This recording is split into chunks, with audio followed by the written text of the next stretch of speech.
अस्सलाम वालेकुम। हज़ूर पाक सल्लल्लाहु अलैहि वसल्लम की एक हदीस है, उसमें उन्होंने फरमाया है कि बुत परस्ती से ज़्यादा ख़तरनाक अकीदत परस्ती होती है। उन्होंने ज़ाहिर बात है ये बात इसलिए फरमाई थी ताकि उनकी उम्मत दूसरी उम्मतों की तरह किसी भी चीज़ के ऊपर अंधा यकीन ना करे बल्कि हर चीज़ की तहकीक करे। उसके बाद हमारे दूसरे लीडर आते हैं कायद-ए-आज़म मोहम्मद अली जिन्ना साहब। उन्होंने कहा वर्क वर्क वर्क, अपनी लोगों को कह के गए कि वर्क वर्क वर्क करना है, अपने काम करें ताकि आप कामयाब हों। और फ़लस्तीन और कश्मीर को अपनी शाह रख के गए कि शायद ये मुसलमान इसको आज़ाद करा लें, लेकिन हमने उनको भी शहीद कर दिया। इसलिए शहीद कर दी क्योंकि उन्होंने हमें काम करने को बोला और हम तो आलसी कौम है। और जिसका बहाना मारते हैं हम लोग ये फ़लस्तीन और कश्मीर आज़ाद करने का, वो हमारे में इतना बड़ा जिगरा है नहीं। ठीक है। उसके बाद जो ईरान अगर कुछ कर रहा है तो हमने उसको तो शिया काफिर कह के जी उसको उस पर सो इल्ज़ाम लगा देने कि यार वो तो सिर्फ ड्रामाबाजी कर रहा है।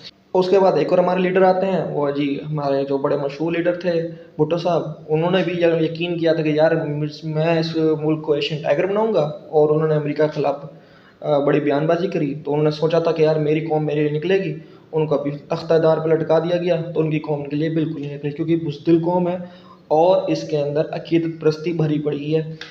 तो उसके बाद हमारा एक नया लीडर आया जी, इमरान खान साहब। उस बेचारे ने भी यही यकीन करा था कि जी मैं अपनी कौम के लिए निकला हूँ तो मेरी कौम मेरी मदद करेगी। आज बेचारा एक साल 2 साल से बेचारा अंदर बैठा हुआ है, कोई उसकी मदद नहीं कर रहा। उन्होंने भी एक बार फरमाया था कि मैंने आप लोगों का ठेका नहीं ले रखा, कि मैं आप लोगों को भेड़ बकरियों की तरह आप चल रहे हो तो मैं आपको संभालता फिरूँ, आप खुद अपने पाँव पे खड़े हों। लेकिन अभी कुछ दिन पहले इकराल हसन की एक एफआई के मुलाजिम से लड़ाई होगी लाहौर एयरपोर्ट के ऊपर। तो लोगों ने अंधा अपना अंधा, हालांकि जिस चीज़ से इमरान खान ने मना किया है, नबी पाक सल्लल्लाहु अलैहि वसल्लम ने मना किया है, बाकी लीडरान ने मना किया है, उस पर अंधा यकीन करते हुए एक सिर्फ और सिर्फ बुग़्ज़ इकरार के अंदर जाके जो उसकी फुल बेइज्जती करी और फुल सपोर्ट करी एफआई मुलाजिम की। चीमा चीमा कहने या फलां कहने, चीमा चीमा चीमा की है यार। चीमा ये वही चीमे हैं जनाब जो एफआईए वाले कुछ अरसे पहले जब लोग बाहर के मुल्क जाना चाह रहे थे तो लोग उनसे 500-600 डॉलर बाहर भेजने का ले रहे थे, जबकि उनके डॉक्यूमेंट्स कंप्लीट होते थे। इसके मैं चश्मदीद गवाह हूँ कि मेरे डॉक्यूमेंट्स कंप्लीट हैं, मैं अफ्रीका जाना चाह रहा था, मेरे पास वीज़ा भी था, मेरे पास कंपनी का लेटर भी था। उसके बावजूद उन्होंने मुझसे $500 चार्ज करने के लिए डिमांड की थी, जो मैंने इनको पे नहीं किया, तो मैं नहीं जा सका। ठीक है।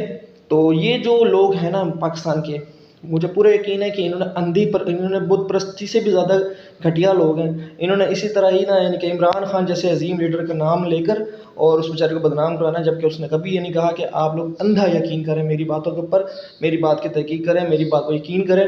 उसने हमेशा ये कहा कि मैं आप इस कौम को बढ़ाना चाह रहा हूँ, लेकिन ये कौम फिर भी अपने आप को नीचे गिराना चाह रही है।